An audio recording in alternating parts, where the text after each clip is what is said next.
You have said your manifesto is going to transform the lives of Ghanaians. I remember John Mahama's manifesto of 2012 had transforming lives, changing Ghana. They even had it embossed on the Metro Mass buses. I've seen that in your new manifesto. You plan to relaunch Metro Mass. What does transforming lives mean? He said that. We didn't say that. We said we transform the economy. Okay. I mean, in the end, I'm not sure how they transform lives because things went negative for most people. And the 5 years of doom saw a collapsed economy and all that. And as economy has grown, if not for COVID, we would have seen a totally thing. But the priority for us on the economic side today is to stimulate growth, stimulate development, and stimulate investment into the real sectors of the economy. Industry, agriculture, basically, because the reason I use the Metro Mass bus is that your manifesto said you'll be relaunching the Metro Mass buses. I don't know why you're doing that when we have Ayalolo buses sitting at their terminal in Adenta and nothing is happening to them. Yes, but you should ask why. You have promised free Wi-Fi in schools. Yeah. You're not providing that. You're not putting it in your manifesto again. Why are you telling us about things you were supposed to have done that you have not done and you still? But we did 80. At least we believe we did 80% of what you listed there. And I said you're not going to do everything in 4 years. And I told you that it's a progression. Just like I used the graphical experience, you are building a house. You build the foundation first, then you build the shell, then you put on the roof, then you start painting, then you put in fittings. That is how you build something. You build an economy. An economy is not a miracle that, boom, today is standing there. You build it. You make sure that you have stability in the economy. You make sure that you put in the pillars that will engender growth and development. So have these pillars been driven to the ground? Oh, absolutely. I think so. I think prior to COVID, we were on a very good trajectory. So we actually exited the IMF program on a very good note. We still had very great relationships with the IMF, to the extent that in the COVID area, they extended to all countries of the world. To all countries, including Ghana. And you want to call it yes, if there's relief, we have to give relief because we understand that this is a global thing. Using your building of house symbolism, so what's the next stage in 2021? Well, we put the foundation there. We've started building the house.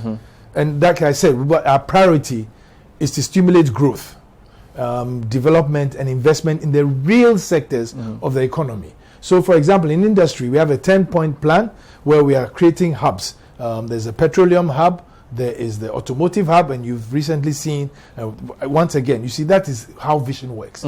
Sometimes you say things and people say, oh, Kai, impossible, you can never Where you force people to buy just VW cars in Ghana, even though they want to import slightly damaged Toyota cars which will cost us a lot. You know how a second-hand No, if you're bringing a car with a broken fender, a broken door, you provide a job for the Kokompe guys who would sell to you a fender and also get a job for someone. I'm sure that you should say that. If you had to buy a car with a broken door, think consumer, a car with a broken door than a brand new car. At a brand new price car, which is only VW. You are forcing me to buy. Why didn't you? But this is the beginning. Yeah, there are many more cars. You can't bring a law and just restrict that to one. We are not restricting. We're saying if government has facilitated that, government is saying, as for us, we want to buy made in Ghana cars. Then let us buy Kantanka. We are buying Kantanka. The Minister of Finance drives a Kantanka. Yeah, but that's the Minister of Finance. Is not. But isn't he Ghanaian enough? Yeah, but I'm saying that it is not legalized. Now it has become legal that if you want to buy a car, you buy a Ghana-made car. Yeah, but the people. And so what we do? Have you considered the number of people who are losing their jobs because?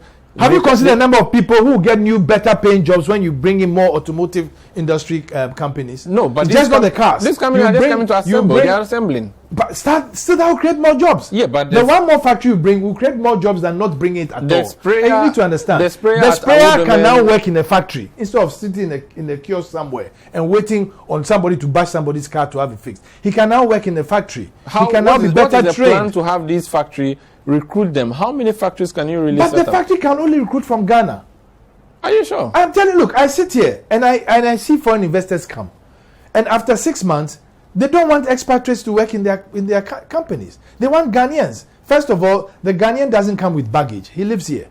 It's cheaper and better for the expatriates. It's more convenient. The Ghanaian understands the market. So when he has a Ghanaian working for him, his access to market and speed to market is much quicker. Let's consider the political side. The Association of Vehicle Importers or Vehicle Dealers are not happy. They are even planning to vote against you because of these things. I think that would be unfortunate if they thought so, because then what are you saying? We shouldn't create more opportunity by bringing more car assembly plants to Ghana? Are you saying we shouldn't bring more opportunity by bringing original equipment manufacturers to Ghana? Let me tell you, before COVID, we had arranged GIPC to take a number of spare parts dealers in Guta to Mexico, because Mexico is looking for new markets, and Mexico does almost all the OEM spare parts for the American market. They are willing to come to Ghana. So I said, okay guys, you are the people who sell, let's go there. You might make deals that today you wholesale, but tomorrow you'll be the people assembling and manufacturing the spare parts. Isn't that better than importing, changing foreign exchange, going to import the spare parts and bringing and selling it to me? It's better that we actually manufacture them here, we assemble them here and sell them here. Are you sure you're not going to lose the transport sector with this plan? Okada riders are excited and jubilating that Mahama said he will legalize their trade. They have soon forgotten that it was the same government that banned Okada. Yeah, but for us in February. After 4 years of retirement, he has remembered that maybe it was an error. So it's amazing you didn't say for votes. but look, listen though. We in February clearly understood that we need to regulate the Okada place. I mean, I showed you some pictures of Okada accidents, which many doctors have sent and says, ban this Okada thing. We are creating disaster. They don't stop at traffic lights, they cross cars, and we are all witnesses to that. And Okada can kill at most 2 human beings in an accident. A space bus can kill 50 people plus. We haven't banned space buses. But we are not going to have space cars having accidents like you have in Okada. No, but we are the most recent. Then Omaro, I guess from here you are going to walk to Citi. No, I'm not going to walk because the car might be dangerous for you. So my point is that motorbikes are. You access the risk and see comparatively what it means. If I have do you want me to give you those pictures so I put them online? Ghanaians will be mortified. Are we against motorbikes or Okada? We are against the flagrant disregard for rules in the sector. That is why we said we won't ban Okada, but we will regulate them. But we have that such that everybody on Okada will wear a helmet. If you pick anybody else who has to sit on the car on the thing, he has to wear a helmet. They have to abide by traffic rules. So why don't you also then legalize it, which is what your mama is saying, that legalize it, let the driver, the rider and the pillion, whatever, both of them. But when he made it illegal, aren't they still riding? Why when he was leaving government, didn't he arrest the people who were riding? He has realized now that it's a. Is it now before he's realized? Yeah, it's a point. Well, we see the use. We see the use that it's useful because there are certain places that cars cannot go. So you use. Hang on, let me answer. There are certain places cars cannot go, so you can use the Okada to get there. That is a fair point. But they must comply with rules. They must abide by the rules. It hurts me when I see a young man have an accident. I'll tell you, I was coming out of a traffic light that had turned green. 3 motorbikes suddenly just sped across. I had to scrape the car on my left to avoid hitting and killing these 3 people. That's true. And why should I sit down and say that, it's okay, it's all is tickety-boo? I have to regulate them. Do you support legalization of Okada? Legalization of Okada. It's already happening. They are using it. I mean, I didn't ban them. Whoever banned them. John banned them. But so when he was leaving, why didn't he arrest every Okada rider? I am saying that even what is happening, I'll regulate it so it's safer, it's convenient, and it serves the purpose for which it does.